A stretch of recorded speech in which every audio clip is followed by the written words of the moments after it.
एक गोपी अपने सिर पर एक डलिया में बहुत सारे फल लेकर के और बेचवे के काजे जा रही है और रास्ता भर कहती जा रही है, अरे कोई आम ले लो, कोई सेब ले लो, कोई अमरूद ले, और पूरे ब्रजमंडल में चिल्लाती वही जा रही है, आम ले लो, सेब ले लो, अमरूद ले लो, संतरा ले लो।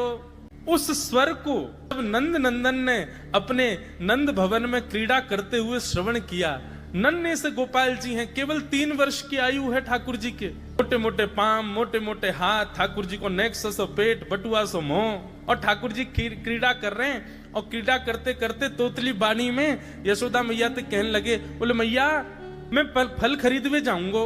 मैया बोली लाला ऐसे ना मिलो करें, फल बेचवे वाले को कछु देनो पड़े, तेरे पास तो कछु है ना है, तू कमावे धमावे तो है ना है, इतना बड़ो है गो, अब वो घर में बैठो रे, 3 वर्ष के ठाकुर जी बस। ठाकुर जी बोले मैया जे नंद भवन कौन को है? बोले तेरो है। लाख गैया कौन की है? बोले जेऊ तेरी है। और ये नंद बाबा कौन को है? बोले येऊ तेरो। और मैया तू कौन की है? बोले मैं भी तेरी हूँ, मैं इतनी सबरी संपत्ति को मालिक हूँ, तू यूं कैसे कह रही है? मैं कछु कमाऊं धमाऊं ना, ये सबरो मेरो ही है मैया। और मैया देख आज मैं तेरे सामने फल खरीद के लाऊंगा। बोली जा, मैं भी तो देखूं कैसे जाएगा। सो ठाकुर जी फल खरीदने के लिए जा रहे हैं नन्हे से ठाकुर जी। और कहाँ लेके जा रहे हैं? बोले जल्दी से जहां पर सारे सामग्रियां रखी जाती हैं, ऐसे सामग्री गृह में गए और वहां से 2 मुट्ठी गेहूं अपने हाथ में भर के, और नन्हे से 3 वर्ष के ठाकुर जी इतने इतने से हाथ ऐसे अंजलि में गेहूं भर के, और ठाकुर जी अपनी मटकीली सी चाल बाकी अदा से उछलते कूदते भये और फल बेचवे वाली के पास फल लेवे जा रहे हैं। यशोदा मैया एक झांक करके एक तरफ से ठाकुर जी की इस लीला को देख रही है। अब कूदते भाई ठाकुर जी जा रहे हैं, जितने गेहूं लिए, कितने गेहूं आए होंगे ठाकुर जी के हाथ में? ज्यादा से ज्यादा आए होंगे 25-30। और वो यूं उछलते उछलते गए, सब गिर गए। अरे कोई आम ले लो, सेब ले लो, अमरूद ले लो, कहती हुई जैसे ही जा रही थी तभी उसकी दृष्टि पड़ी एक गली में, और वो गली जा रही थी नंद भवन की ओर। नंद भवन से नन्हे से बालक, नन्हे से सांवरे सलोने ठाकुर जी, छोटी सी धोती पहनी है, हाथन में पद्म राग के कड़ूला पहने हैं, गले में कौस्तुभ मणि पहनी है, सुंदर घुंघराले केशन को गूंथ करके यशोदा मैया ने ऊपर सुंदर मोतीन से लड़ बांध करके वहां में एक मोर पीछ लगायो भयो है। नन्हे से ठाकुर जी इतनी व्याकुल भरी दृष्टि से देख रहे हैं उस फल बेचने वाली को कि कहीं चली ना जाए, वहां से पहले मैं जाके आते फल ले लूं। ठाकुर जी के उस रूप को देखते ही वो फल बेचने वाली वहीं रुक गई, देखने लगी सुंदर से ठाकुर जी को। ठाकुर जी बाके सामने जाके खड़े है गए, उसने अपने फल की डलिया नीचे रखी। ठाकुर जी फल देख रहे हैं कौन से लेने। अब उंगली करके ठाकुर जी कह रहे हैं जेवारो दे दो, जेवारो दे दो, ये दे दो, ये दे दो, करते करते करते पूरी डलिया ही कह दी। बोले सबरी दे दो। गोपी बोली अरे लाला ये सब ऐसे ही ले जाएगो, कछु देगो ना मुकू? अरे ऐसे ना मिलो करे, कछु देनो पड़े, चल कछु दे मुकू तभी मिलेगी।